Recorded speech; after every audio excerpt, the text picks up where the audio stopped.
Hey everyone, it's Seven Bel Canto. I have another holiday book review for you today. Today's review is on Kissing in the Snow by Laura John. I just finished this story on my Amazon Kindle. So yes, this was a very new release. It released on December 2nd of 2021. Today, as I'm filming, it is December 5th, and I started it last night. It's a very short novella. It's about a little under 100 pages, and it was just a lovely story. So this is a contemporary holiday romance, and it was wonderful. I absolutely loved the story.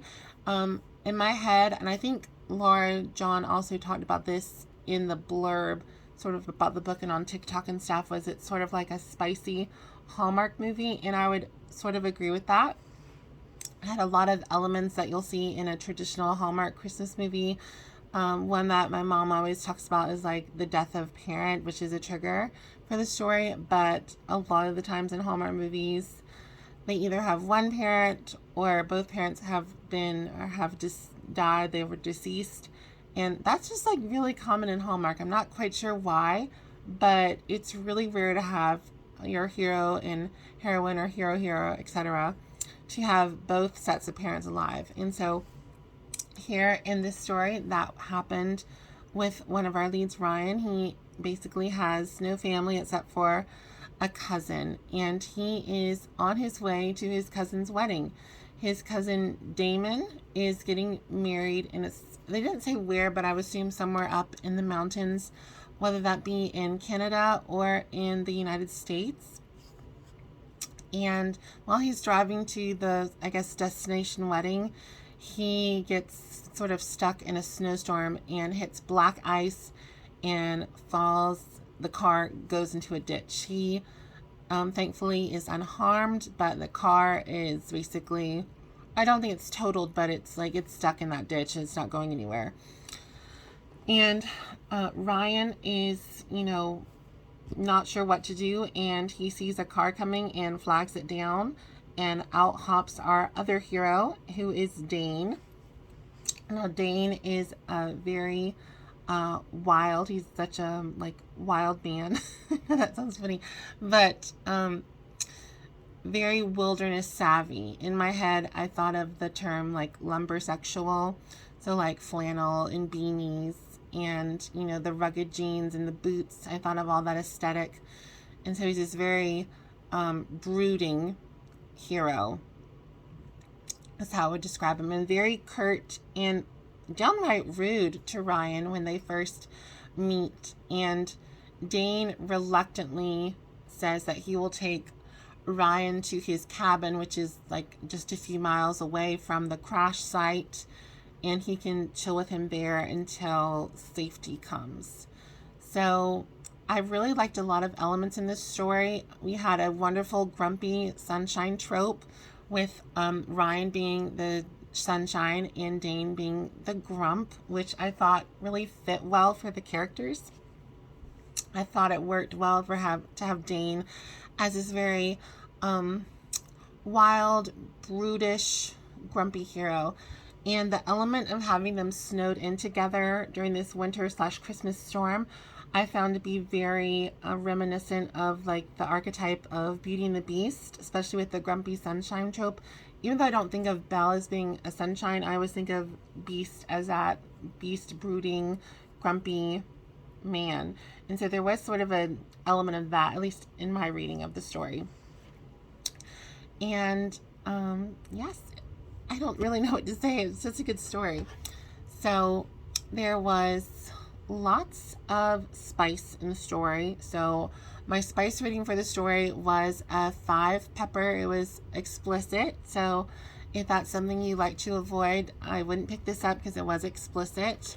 But usually it was more of a 4, because for 5 I usually have in my head a rule for BDSM and that sort of things that go on. But it was pretty up there. I mean, it was 4 to 5. But for sake, I know some people, this would be definitely a 5 for them, so I would say it was a 5. And my Goodreads rating was a 5 as well. I love the story. I love the idea of the grumpy sunshine. I loved the characters in the plot. This, even though it was a novella, it actually had more Christmassy elements than all the other Christmas novellas I've read thus far. The two from the Mistletoe Christmas, I don't find them to be necessarily Christmassy. And I have some other ones sort of saved away for potential books for this month. And so far, Kissing in the Snow has been the most holiday-esque, which I thought was really interesting. It didn't have a ton of holiday stuff, but there was, decorating the tree, talking about Christmas traditions, talking about family, which family is a large part of the, not the secular Christmas holiday sort of idea. And so, yeah, so far this has been the most Christmassy of all my holiday romances that I picked up, which I found really interesting. Yes, so just such a good story. I don't know why I'm really flabbergasted, but I really enjoyed it. And Ryan is a doctor, and he is not really happy with his work at his current practice. And he's very different from the brutish, wild Dane. He is different in a lot of ways. He's lanky and very much the sunshine of the story. He seems more motivated, and he also is an extrovert. I always get this flipped.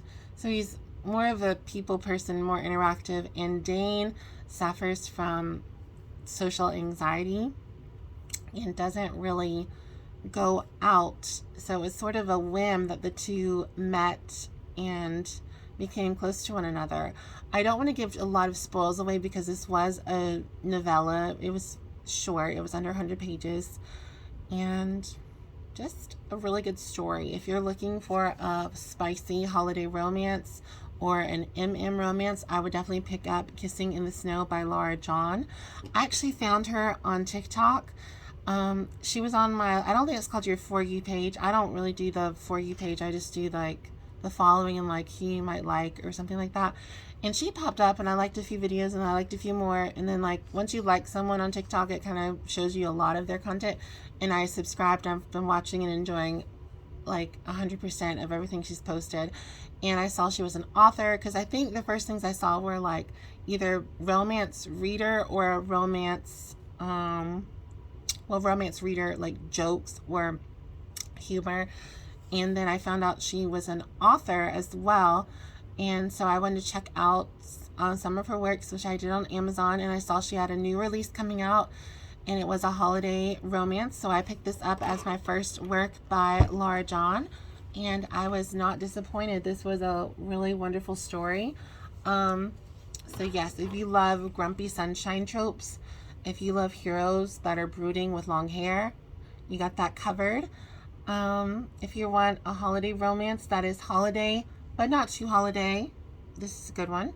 If you're looking for a Hallmark-esque storyline with a lot of meet cutes and banter, but a lot of spice, this is a great story to pick up as well. Well, everyone, I hope you enjoyed my review. I hope you check out this story as well. When I purchased it, it was 99 cents. I looked today, and I do believe it is free on Kindle Unlimited. I don't have Kindle Unlimited, but it's only a few dollars on Amazon. I think it is only an ebook, but it's under 100 pages. Sorry, I have the Paperwhite, so it's hard to see the cover. I'm going to try to insert an actual cover, the colored cover with InShot when I finish recording this. Everyone, I hope you have a great day. Don't forget to like, subscribe, as well as comment. Also follow me on Instagram and TikTok. I can think of it at Southernville Canto. And also follow Laura John on Instagram and TikTok as well. I believe they're both Laura John or Laura John Author. She has long platinum blonde hair, and I'm sure you've seen her. If you're on TikTok, especially romance book TikTok, you've probably seen some of her videos because a lot of them are really popular. So everyone, I hope you have a great day. Don't forget to pick up this story. I really enjoyed it. I think some of y'all will as well. Have a great day. I'll see you soon. Bye everyone.